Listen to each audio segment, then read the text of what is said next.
I'm very lucky here because not only I have my little rhubarb patch here, but I also have a 3-acre vegetable garden with 70 varieties of vegetables and 140 varietals. So I'm lucky. And here's my first rhubarb, and that one seems to be just, oh my God, it has really grown. Oh, look at that.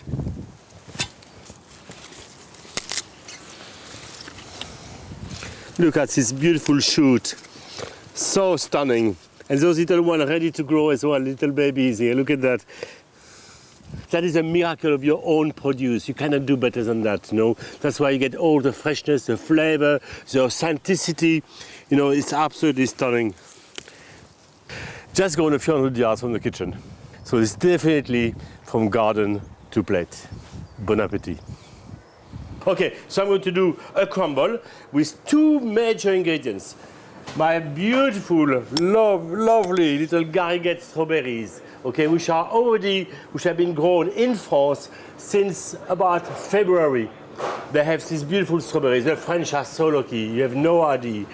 Scented, beautiful, perfect. Okay, and there, what I have done is I've gone to my garden here to pick up my own rhubarb. And the beautiful rhubarb, and what we're going to do is a rhubarb crumble with strawberries, okay, with gariguette strawberries. Okay, so first what we need to do is to wash my rhubarb. Kush, can you help me please? Merci mon petit, and you chop it in little pieces like that. Okay, and we're going to marinate them. Why do I marinate them? Is to add extra flavor within it. Okay, so now we're going to do our crumble. That's very simple, really. Cooking is so simple. So flour, sugar, a little bit of demerara sugar or whatever brown sugar, palm sugar will go very fine as well. And then butter. You need the butter, of course, to give that lovely, luscious, crumbly mix, okay, to the crumble. Here we are. Okay. And you mix all together.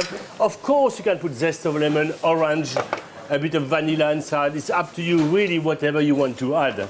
Okay, so now all what you have to do is to mix it. Just shake it up. So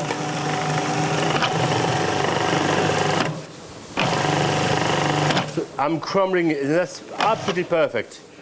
I don't need to do anything else. I've got my crumble ready here. I love British crumble, but sometimes they're very heavy, because you know what you do? You put apple or blackberries, and on top of it you put a crumble, a thick layer of crumble, and it's all steamed up, and it's all yucky and heavy, and you fall off your chair with a crise de foie. Okay, in my crumble, I want it to be crunchy and delicious and light. Okay, so what I do is to cook my crumble before. Simple. Okay, très bien.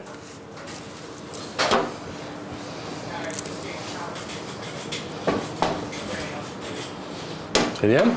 Voilà. And we're going to cook it just. Kush, can you do that? Voilà, très bien.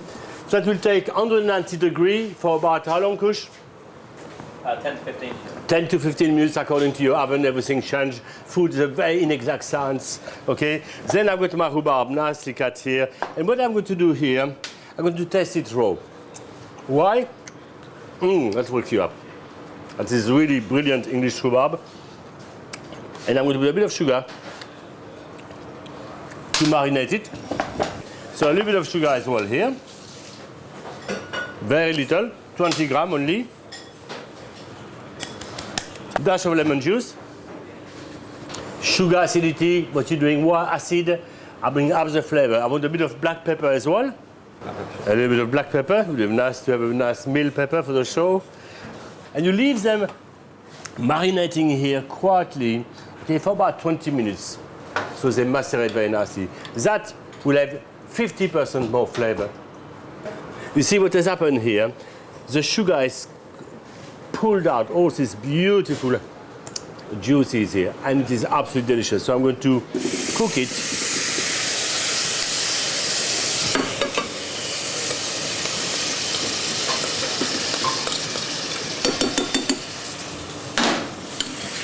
Give me a cover for that, Kush.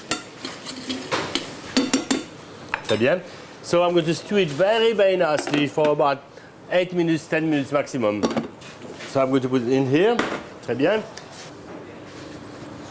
So what I'm going to do here is a very blonde caramel, and I will create an emulsion by adding a bit of butter inside, and that's going to give an incredible flavor, okay, to the dish. So all what you need about 20 grams of sugar, no more, only 5 grams per portion. So we have to wait because you have to be patient. My crumble is nicely cooking, okay. My rhubarb is cooking very nicely as well, okay, très bien. And now I'm going to cook my strawberries are macerating beautifully. And I'm ready now to finish my dish. So you got here 2 lovely little crumbles, very simple. So I do some disc that I'm going to add to my dish later. My rhubarb is nicely stewed, okay? I'm going to taste, of course. This first taste of that particular season, I can show you, is exciting, especially if you can grow it from your garden, like I do at the Manoir saison. And now, what I'm going to do, that I've got my very blonde caramel. You see, it's not brown, it's very blonde. I'm going to add a bit of butter here. And then I create an emulsion. Dash of kirsch, of course.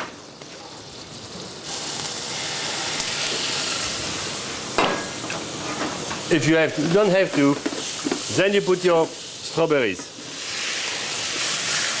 And that's all it takes. 20 seconds, no more. You just want to soften them up. You don't want to cook them.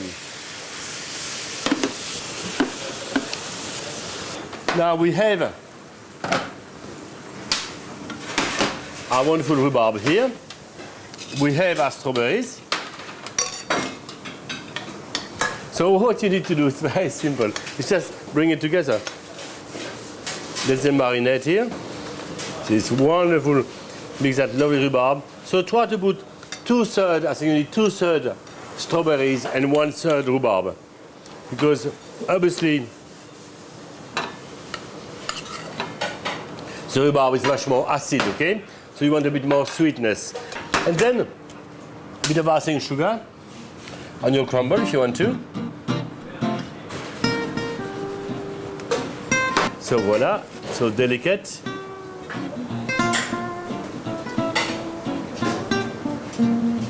And here you got your crumble of Gariguette strawberries, the first one from Provence, mixed with the first English rhubarb grown at Le Manoir saison. You cannot have better. And you got me as well.